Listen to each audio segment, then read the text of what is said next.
All right, let's jump right in. We're about to talk about a crisis that is, and I'm not exaggerating, completely unprecedented in human history. It's this quiet, slow-motion crisis, one that's happening in spreadsheets and population charts, but it's threatening to basically erase an entire nation, a nation that you know as one of the world's great success stories. Wow. I mean, that sounds incredibly harsh, doesn't it? But here's the thing. When you look at the hard data, it's a statement we have to take seriously.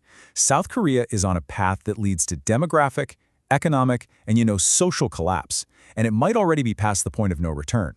And this is the number at the absolute heart of the crisis, 0.72. In 2023, that was South Korea's fertility rate, so the average number of kids a woman will have. Now, just for perspective, to keep a population stable, you need a rate of about 2.1. South Korea's rate isn't just a little low. It is the lowest fertility rate ever recorded in all of human history. So that's the big question we're going to try to unpack here. How did this happen? I mean, this is a country that literally pulled itself out of the ashes of war to become a global cultural and economic powerhouse. So how on earth did it get here, staring down the barrel of demographic extinction? Okay, first, let's just try to get a real feel for what these numbers actually mean.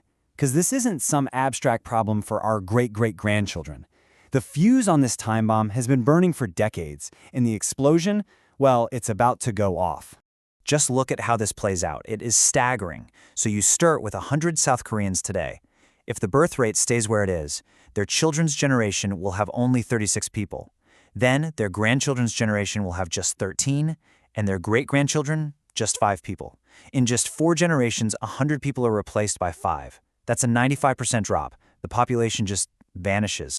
And I think this metaphor from the source material just perfectly captures it. For decades, this low birth rate was like a distant rumble on the tracks. You could kind of ignore it. But now, that train is here, and South Korea is standing right in its path. So, to figure out how this happened, we actually have to go back in time. We have to look at the very thing that made South Korea so successful in the first place, its incredible economic rise. Because ironically, the seeds of today's crisis were planted during its moment of greatest triumph. Check out this timeline. After the war in 1953, the country was one of the poorest on Earth. But through this intense, hyper-focused industrialization, it became an absolute giant. But look at that date, 1983. That's more than 40 years ago. Right in the middle of this economic miracle, the birth rate dropped below that stable 2.1 number for the first time, and it has never, ever recovered. And this concept, Myeol Sabonggong, was one of the engines of that miracle. It's this philosophy of intense national sacrifice. The idea was to literally destroy your personal life for the good of the nation. It worked, it built the country, but it also forged this culture of extreme pressure and overwork that's been passed down, and it really set the stage for the crisis we see today. Okay, so that's the history. But how does it connect to today? Why are so many young South Koreans choosing not to have kids? Well, it's not any one single thing. It's a whole combination, a perfect storm of crushing pressures. We can really break it down into these 4 main areas. You've got a brutal, relentless work culture, you've got a hyper-competitive, soul-crushing education system, you have an insane cost of living, and then you have these very rigid, kind of old-fashioned social norms. Each one would be tough on its own, but together, they make the idea of starting a family feel pretty much impossible. First, let's talk about the work culture. It is absolutely relentless. South Koreans work hundreds of hours more each year than people in almost any other developed country.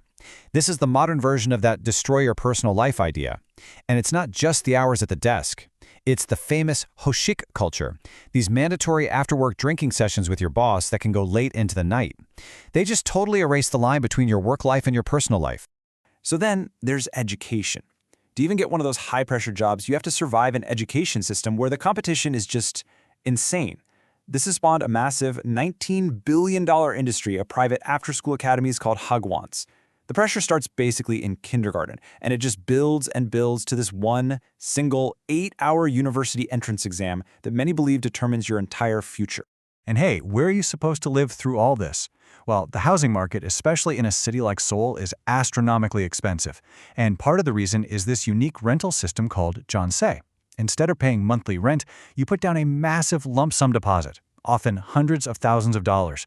I mean, can you imagine trying to save that kind of money as a young couple just starting out? It's a huge barrier.